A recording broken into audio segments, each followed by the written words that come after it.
Quick service announcement time. Until the 29th of December, this channel is proudly sponsored by HelloFresh UK. You can get discounts on fresh recipes and meal kits delivered to your door. You can use the code down in the description at checkout or the link down there as well, and you'll get 50% off your first box and 35% off the 3 after.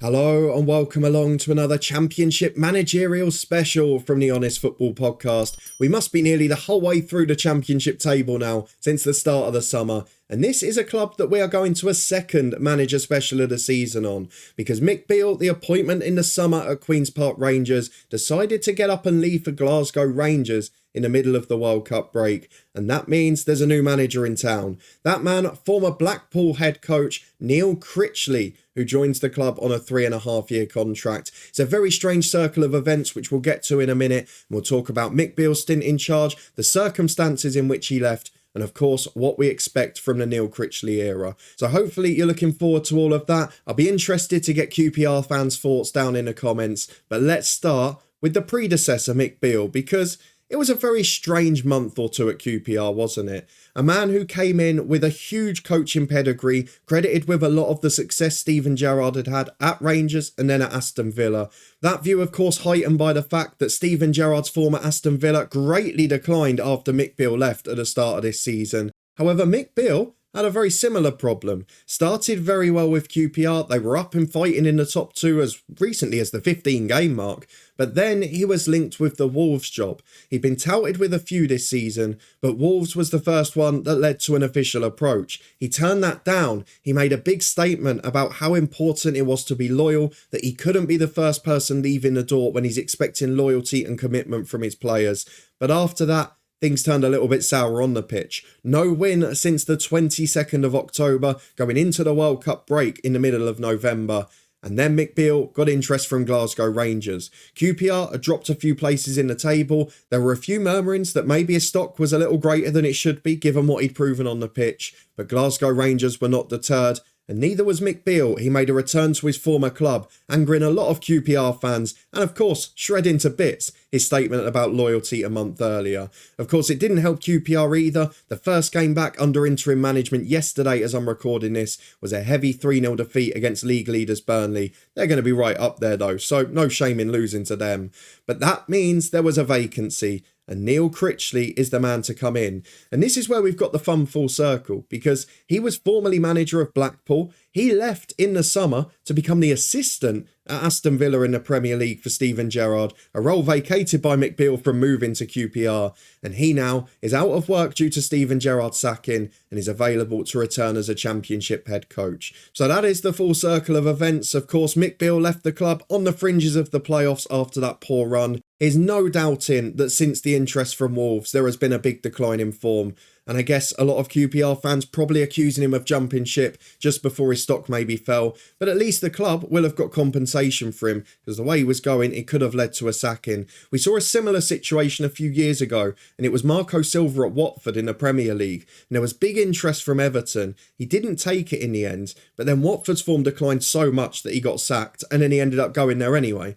So it did have the sort of hallmarks of that situation. In the end, of course, the situation never materialised, as Mick Beale has jumped ship and he has gone to Glasgow Rangers north of the border. So hopefully for Rangers fans he does well up there, but for QPR fans all of the focus now is on Neil Critchley joining the club. Let's get up the QPR statement, because they seem to be very happy to have got their man. He's been appointed as head coach on a 3.5-year deal. He was most recently at Aston Villa as assistant head coach following a 2-year successful spell with Blackpool.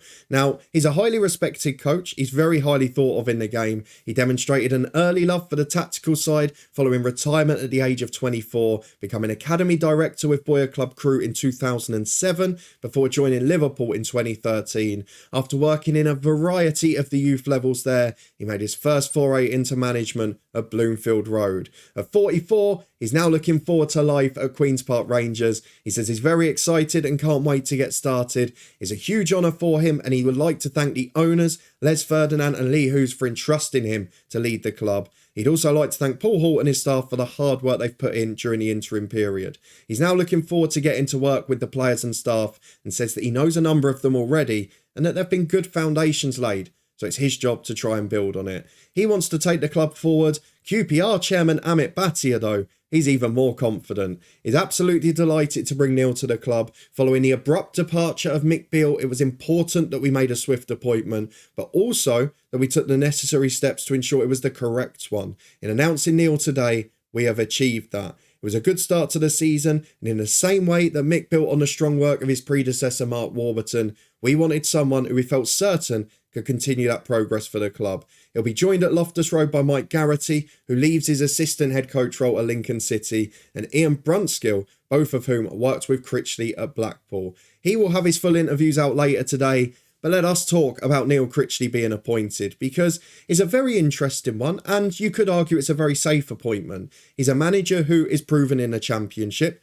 He's a manager who did a very good job with Blackpool last season, and even the year before, he took them up in the League One playoffs. And I wonder if that's a consideration for the QPR board, because there's no doubting at the start of the season that the playoffs must have been the ambition. Mark Warburton was let go from the club largely due to the fact that they didn't make the top six at the end of last year, and that was in spite of the fact he had one of the most horrific injury lists in the Championship, particularly for much of the second half of the season. So Queen's Park Rangers must have been hopeful for playoffs, and that is my first worry with Neil Critchley.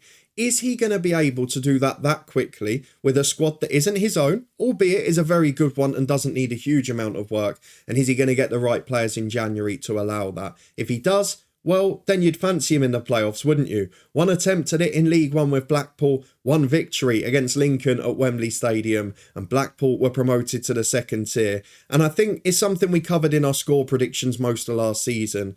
The job that Critchley and the recruitment team did at Blackpool last season is one of the best we've seen in the Championship for a long time. To come up and to stay up so comfortably, despite the fact they were heavy favourites to go down, they probably had the lowest budget in the league and really weren't fancy to do well, is a huge testament to the coaching and the recruitment. It was a squad that was largely built of players from the English lower leagues on either frees, loans and whatever else, and it's players that at young ages have been improved by Neil Critchley and his coaching team. So that side of things must excite QPR, because it seemed to be the vision with Mick Beale. The focus was on coaching young players and improving them.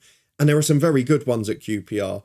There are going to be some problems in the initial games. Of course, starman Ilias Chair still away with Morocco, looking forward to a World Cup semi-final. He might not be available for Saturday, depending on that result. I doubt there's much chance of him being involved either way. But looking at the young players that QPR have, added to the experience and the quality they've got, there's certainly a chance for QPR to progress. He had over a 40% win rate at Blackpool, despite the fact for one of those 2 years he was a relegation favourite in the Championship. So there's no doubting that he's got the experience and credentials, and he's got a massive coaching background behind that too. The issue comes in style of play, because Blackpool last season, very counter-attacking, had to sit back at times because of course they were underdogs in most games, and that was reflected by the fact that they had one of the better defensive records in the bottom half and probably one of the quieter attacking records in there as well. Overall though, QPR is going to be a very different expectation. Particularly at home, they will be expected to be front-footed. Under Mick Beale, they have kept possession a bit more, albeit at times away from home that's not led to successful results. I know that my only experience of watching them in the flesh this season was a very poor display at Luton Town, but generally they'd been very good up to that point, and at home they look a very good side as well. So it's going to be interesting to see whether Critchley keeps that possession style, which he did do with the Liverpool youth sides back in the day as well, or whether he goes towards that counter-attacking style at Blackpool. It will also be interesting to see what happens in January, because I think that's where QPR's season is probably going to be settled. If we have a look at where QPR are at the moment, they're in 9th place following that defeat against Burnley. They've conceded 27 goals, which is worse than all of the top 7. And that looks like an area they've got to improve. Their goal scoring rate actually better than Preston, better than Reading above them, better than Blackburn as well. So going forward, and with the players they've got up front, and with the creative sparks behind it, you could argue there's not as much of an issue in that area. Defensively, can he find one or two additions? Will he go back to former club Blackpool? Will he use those Premier League links from working at Villa, from working at Liverpool? Or will it be down to Les Ferdinand and his team still? In terms of fixtures for QPR though, it is a bit of a rotten start, but there are some caveats that make it a little bit better. So looking at the first couple of games in charge, you've got a game against Preston this Saturday. They are in 6th place. If that game is a victory, QPR are instantly back in the playoff mix and have a massive chance of making that top 6. It's been brilliant this season for most clubs that the championship table is tighter than ever. It's the most ridiculous season we've seen. With half of the season gone, 10 points separating the playoffs and the relegation zone is nuts. No one really getting cut adrift, not many running away with it. There is every chance that 20 teams could have something to play for come the final 3 or 4 weeks. For QPR though, the key, and particularly for Neil Critchley, is the fact that they've got time on a training ground. No game till Saturday and then 9 days off before the Boxing Day and festive schedule. So that means that he's going to get most of this 2 weeks to work with players. And he's got some good players at his disposal too. So if we're going to see slight tweaks of style, if we're going to see slightly different ideas implemented, at least Neil Critchley's got time to do that, which for all of the managerial specials we did before the World Cup, that probably wasn't the case. Yes, they've now had that 3 or 4 week period, and maybe QPR will have to catch up on that a little bit. But in terms of when those managers came in, there were games every 2 or 3 days, so there wasn't that chance to work with the players. We're also a lot closer to that January window now, and of course there's cup fixtures interrupting the League Ones early in January, so there's not too many league games before he can get his own additions in if he wants them. Overall though, it is a very good QPR squad, and if they can get results against Preston, Luton and against Sheffield United, who are all in that promotion mix, things will look very bright for the rest of this season. The key games though, you feel, are probably Cardiff on Boxing Day and then go into mid-January. Games against Swansea, Hull, Huddersfield, games they may expect to win on paper, certainly if they want to be in that top 6 mix. And that perhaps is the stage where maybe the honeymoon period's over and Neil Critchley starts to get judged on his results. It seems the board are confident though, it seems the club are confident. But what do you guys think as the fans? You're the most important people. Are you excited, overwhelmed, underwhelmed? I know you'll be frustrated about the circumstances in which Mick Beale left, but do you feel you've got an upgrade? Do you feel you've got a manager just as good? And do you feel you've got someone who can lead you to the top 6? Let me know your predictions for the rest of the season down below. I want to know if you think Neil Critchley will see out his 3.5-year contract as well. I know the answer is very unlikely because, of course, the average lifespan of a championship manager, well under a year at this stage. But he is here for the long haul. He seems to be in for a project. Mark Warburton was given time, but then he was relieved of his duties for not making the playoffs. Is the same going to happen for Critchley? What's your expectation? Where do you expect to finish? It is a championship that doesn't have many top-class runaway teams.